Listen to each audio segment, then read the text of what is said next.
ইসলামের দৃষ্টিতে জাদু দণ্ডনীয় অপরাধ। সুনানে তিরমিজির 1460 নম্বর হাদিসে এসেছে, রাসূল সাল্লাল্লাহু আলাইহি সাল্লাম বলেছেন, জাদুকরের শাস্তি হলো তরবারির আঘাতে মৃত্যুদণ্ড। কোরআন ও হাদিসে জাদুর নানা ভয়াবহতার কথা উল্লেখ রয়েছে। শয়তানের মূল উদ্দেশ্য হলো মানুষকে সত্য ও ন্যায়ের পথ থেকে সরিয়ে নেওয়া। কালো জাদুও শয়তানের কাজ। শয়তানের প্ররোচনায় কিছু স্বার্থলোভী মানুষ লোভে পড়ে এই কাজ করে থাকেন। সানবিট সব দিবে সামাল। সানবিট ম্যাজিক প্রেস ডিশওয়াশিং এর মাথা ঘোরানো সলিউশন। জাদুর মাধ্যমে মানুষের অনেক ক্ষতি হয়, মানুষ মারা পর্যন্ত যায়। জাদু করতে সাধারণত ব্যবহার করা হয় পোশাক, চিরুনি, চুলসহ নানা ব্যবহারিক জিনিস। কালো জাদু করতে ব্যবহার হয় বদজিনদের।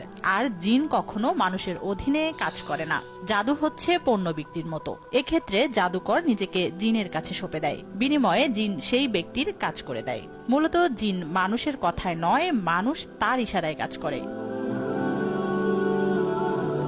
তবে কিছু কিছু ক্ষেত্রে জাদুকর চাইলেও মানুষের ক্ষতি করতে পারে না। পাকিস্তানি এক জাদুকর বলেন, আমি মাঝে মাঝে কিছু জিনদের পাঠাতাম, যখন কেউ আমার কাছে অন্যের বিরুদ্ধে কালো জাদু করতে আসতো।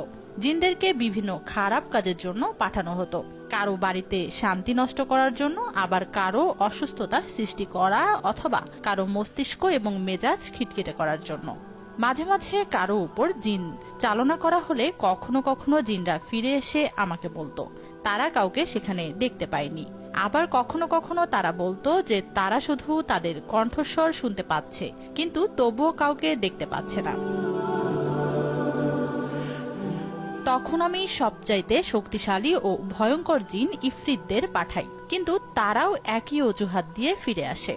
এরপর আমি জিনদের আবারও পুনরায় তাদের নাম, জায়গার ঠিকানা এবং কোন অবস্থাতে আছে সেটি বলি, এবং তারা উত্তর দেয় যে হ্যাঁ, আমরা আপনার বলে দেওয়া জায়গাতেই গিয়েছিলাম, কিন্তু তাদের খুঁজে পাইনি।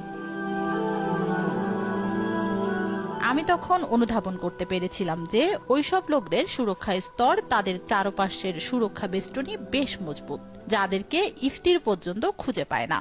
সেসব লোকজন কুরআন এবং সালাত দিয়ে তাদের চারপাশের সুরক্ষার বলয় তৈরি করে রাখে।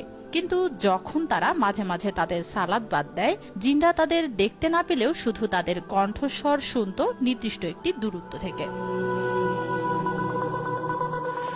আবার এমন কিছু লোক আছে যাদের আদৌ কোনো সুরক্ষা নেই। এদের কালো জাদু দিয়ে শিকার করা এবং ইচ্ছে মতো কালো জাদুতে আক্রান্ত করা খুব সহজ। কালো জাদু করা মানে শয়তানের প্রভুত্ব করা। পবিত্র কোরআনে সূরা তোহায় 69 নম্বর আয়াতে বলা হয়েছে, জাদুকর যেভাবেই আসুক না কেন সে সফল হবে না। তানজিনা তাসনিম, RTV।